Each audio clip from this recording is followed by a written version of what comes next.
Richard Burton, Hollywood legend, voice of a generation.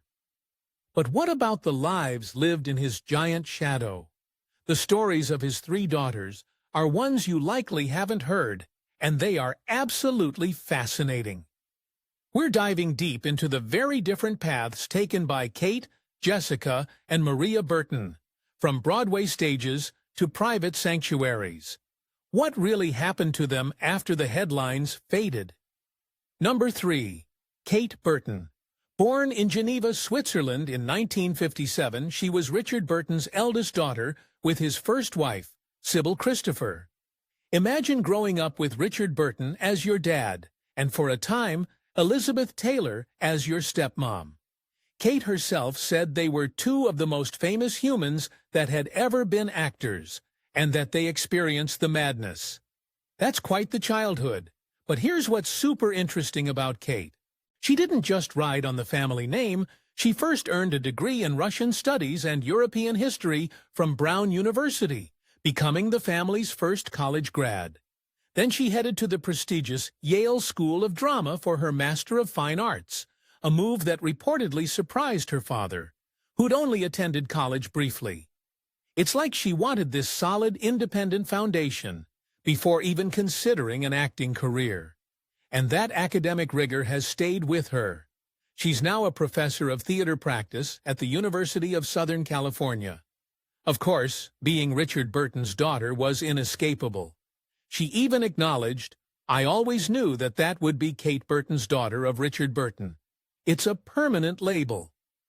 Her dad had a famously complex love-hate relationship with acting, so his reaction to her career choice was initially mixed. Kate mentioned she didn't usually invite him to her early performances, perhaps to carve out her own space. Her mom, Sybil, however, was a constant source of support. A poignant moment came when she acted alongside her father in the miniseries Ellis Island in 1984, which aired shortly before his death. That must have been incredibly significant. She also recalled his acting advice, "Just take it down," a note that stuck with her. And Kate Burton certainly made her own mark. She debuted on Broadway in 1982, just days before her Yale graduation. In Noel Coward's Present Laughter with the legendary George C. Scott, her stage career soared. We're talking 3 Tony Award nominations. In 2002, she achieved the rare feat of being nominated for 2 Tonys in the same year, Best Actress for Hedda Gabler and Best Featured Actress for The Elephant Man.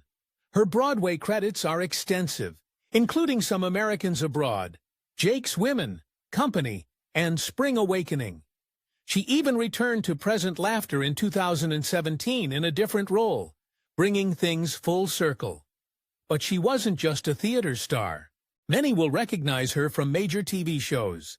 She was the formidable Dr. Ellis Grey in Grey's Anatomy, a role that earned her 2 Emmy nominations. Then she played the often incendiary Vice President Sally Langston in Scandal, nabbing another Emmy nomination. Her film career includes cult classics like Big Trouble in Little China, and acclaimed films like The Ice Storm, Unfaithful, and 127 Hours. She once quipped about her screen roles, "I'm usually the sweet wife or the sweet dead wife," a humorous nod to industry typecasting. Beyond acting, she's a director, an advocate for causes like Broadway Cares, Equity Fights AIDS, and the Elizabeth Taylor AIDS Foundation, and a respected audiobook narrator. Kate Burton has built an incredible, multifaceted career, acknowledging her heritage but shining brightly on her own terms. Number 2. Jessica Burton, Richard and Sybil's younger daughter, born reportedly in 1959, Jessica's life has been lived almost entirely away from the public eye, for a profound reason. From a young age, Jessica was diagnosed with severe and profound autism. Her sister Kate has referred to Jessica as severely autistic. This was in the early 1960s, a time when understanding of these conditions was far more limited than today. Societal understanding and support systems were vastly different. Imagine the family situation. Richard Burton's career was skyrocketing. His marriage to Sybil was disintegrating due to the infamous affair with Elizabeth Taylor. And amidst this turmoil, they were also facing their young daughter's severe developmental challenges. It's an almost unimaginable burden. The decision was made for Jessica to be institutionalized by about age 6. She has since lived in specialized care facilities in the United States. While it's easy to judge from today's perspective, in the 1960s, institutionalization was often considered the only viable path for children with conditions as severe as Jessica's. This meant Jessica's entire life unfolded outside a traditional family home.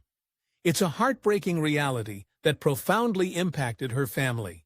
Richard Burton, despite his global fame, carried deep sadness and guilt regarding Jessica.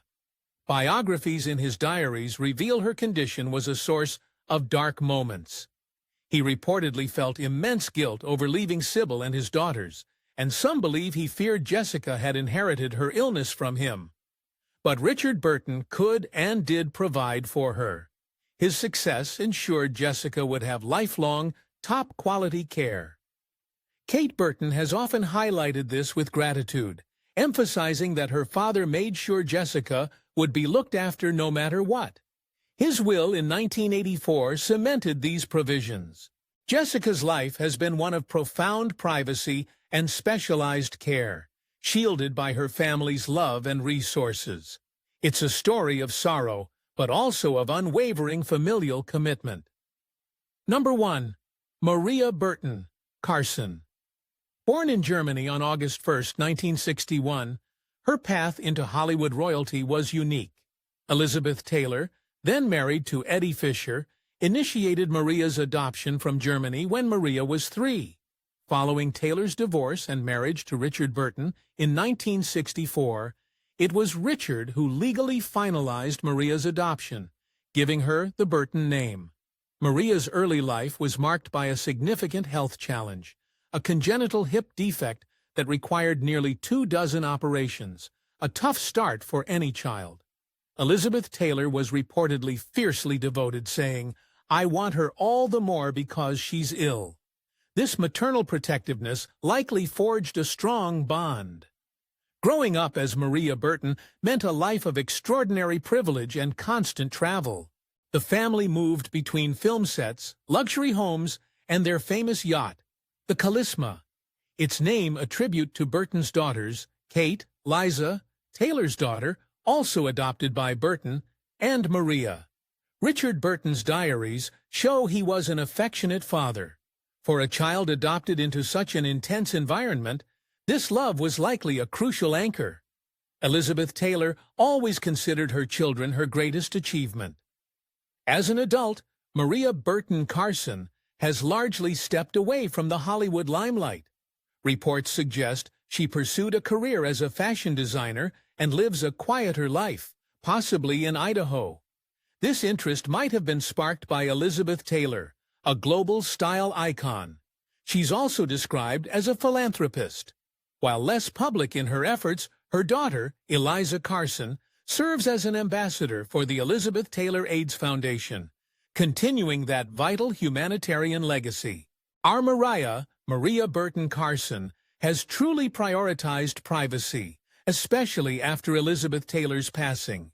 She had 2 children, Eliza Carson and Richard McKeown, from 2 marriages that later ended. Crucially, she raised them away from the intense media spotlight she knew, wanting a more normal life for them. Curious about how other children of Hollywood legends carve their own paths? Then you definitely want to check out our next video over here.